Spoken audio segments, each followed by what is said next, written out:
Hello दोस्तों, राधे राधे। कैसे हैं आप? आशा करता हूं कि आप सभी लोग भी स्वस्थ होंगे, मस्त होंगे और अपने अपने कामों में व्यस्त होंगे। तो दोस्तों, लेकर आया हूं आज फिर से तेनालीराम की कहानी। मनपसंद मिठाई तेनालीराम की कहानी। विजयनगर साम्राज्य के राजा श्री कृष्णदेव राय के मुख्य सारथी तेनालीरामा हर चीज में परिपूर्ण थे।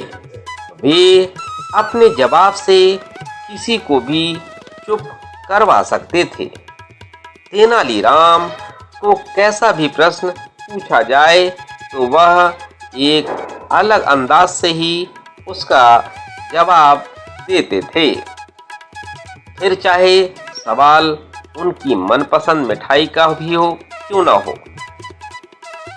चलिए जानते हैं कैसे तेनालीरामा ने अपनी मनपसंद मिठाई के लिए महाराज कृष्णदेव राय की भी कसरत करवा दी। सर्दियों का समय था। महाराज व राजपुरोहित जी तेनालीरामा के साथ एक बगीचे में टहल रहे थे। तीनों के बीच में आज के वातावरण के बारे में चर्चा चल रही थी। इसी बीच एक बात आती है। राजा बोलते हैं कि इस बार बहुत गजब की ठंड पड़ रही है। ऐसी ठंड कई सालों के बाद आज आ गई है। यही मौसम है भरपूर सेहत बनाने का और अपनी मनपसंद चीजें खाने का। क्योंकि राजपुरोहित जी बिल्कुल सही कहा महाराज, आपने। यही मौसम है सूखे मेवे, मीठे फल और मिठाइयाँ खाने का। इस मौसम में यह सब चीजें खाने का मजा ही कुछ और है। पुरोहित की बात सुनकर महाराज बोले, यह तो बिल्कुल सही कह रहे हो। सर्दियों के दिन मिठाई का स्वाद दोगुना हो जाता है। लेकिन सर्दियों में कौन सी मिठाई खाई जाती है? पुरोहित जी राजा के सामने मिठाइयों का लंबा पर्चा रखते हैं। इनमें से कुछ मिठाइयाँ सूखे मेवे से बनी मिठाई, बर्फी, काजू कतली और गुलाब जामुन जैसी मिठाइयाँ बहुत ही स्वादिष्ट होती हैं। यह सुनकर महाराज हंसकर बोले, तेनालीरामा, आप बोलिए, आपको कौन सी मिठाइयाँ सबसे ज्यादा पसंद हैं? तेनालीरामा बोले, वैसे तो सारी मिठाइयाँ मुझे पसंद हैं, लेकिन इस सर्दी के मौसम में मुझे एक ही मिठाई सबसे ज्यादा पसंद है, जो आपने भी शायद ही कभी खाई होगी। यह सुनकर महाराज मन ही मन प्रश्नों में पड़ गए। ऐसी कौन सी मिठाई हो सकती है जो मैंने नहीं खाई हो? जहां तक मुझे पता है मैंने सारी मिठाइयां खाई हुई हैं। तुम किस मिठाई की बात कर रहे हो? तेनालीरामा बोले, महाराज, आप मेरे साथ कल चलिएगा।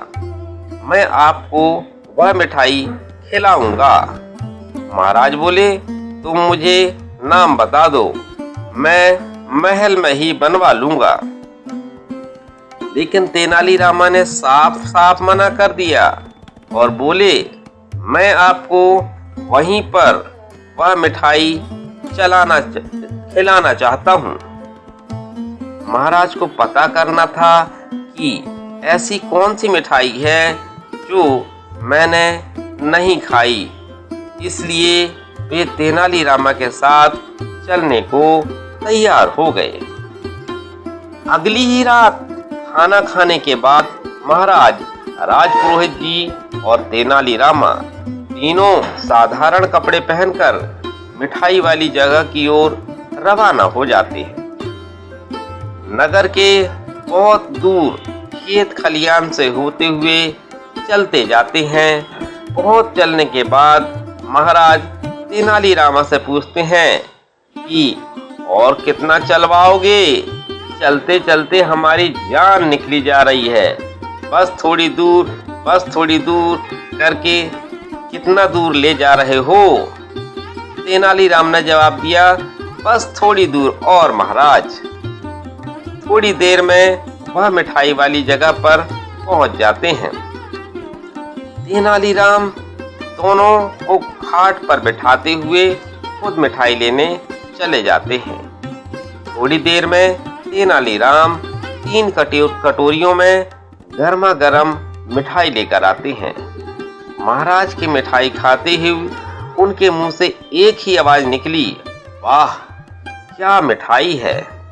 राजपुरोहित जी कहते हैं, इसे खाने के बाद मजा आ गया। ऐसी मिठाई हमने पहले कभी नहीं खाई। एक कटोरी मिठाई खाने के बाद महाराज तेनालीराम से पूछते हैं कि यह कौन सी मिठाई है? तेनालीराम बोले, महाराज यह गुड़ है। पास ही गन्ने का खेत है और किसान उसी से गुड़ बनाते हैं। मैं यहाँ पर कई बार आ चुका हूँ। मुझे यहाँ का गुड़ मिठाई में सबसे अच्छा लगता है, इसलिए मैं आपको यहाँ पर लेकर आ गया। मेरा मानना है गर्मा गर्म घी और गुड़ भी बेहतरीन मिठाई से कम नहीं होते। बिल्कुल पंडित रामा, बिल्कुल तुमने सच कहा। यह मिठाई लाजवाब है। इस बात पर हमारे लिए 1 कटोरी और मिठाई लेकर आइए। इसके बाद तीनों एक कटोरी और मिठाई खाते हैं और महल की तरफ चल देते हैं। तो दोस्तों, इस कहानी से हमें यह शिक्षा मिलती है कि छोटी से छोटी चीज से भी हमें वह खुशी मिल सकती है जिससे हम कहीं पैसे खर्च करने पर भी नहीं मिलती। यानी कि अगर हम खुश रहना चाहें तो अपने पास जो कुछ भी है हम उस पर भी खुश रह सकते हैं और अपने जीवन का निर्वाह कर सकते हैं। लेकिन हम चाहें कि दूसरे की चीज देखकर या दूसरे का सामान देखकर हम अपनी खुशी को बर्बाद कर देते हैं। तो दोस्तों, कैसी लगी कहानी आपको? अगर कहानी अच्छी लगी हो तो कमेंट बॉक्स पर कमेंट जरूर करिएगा, लाइक करिएगा, शेयर करिएगा। तो चलता हूँ दोस्तों, मेरा समय हो गया। मिलते हैं कल फिर अगले वीडियो पर। तब तक सभी को राधे राधे।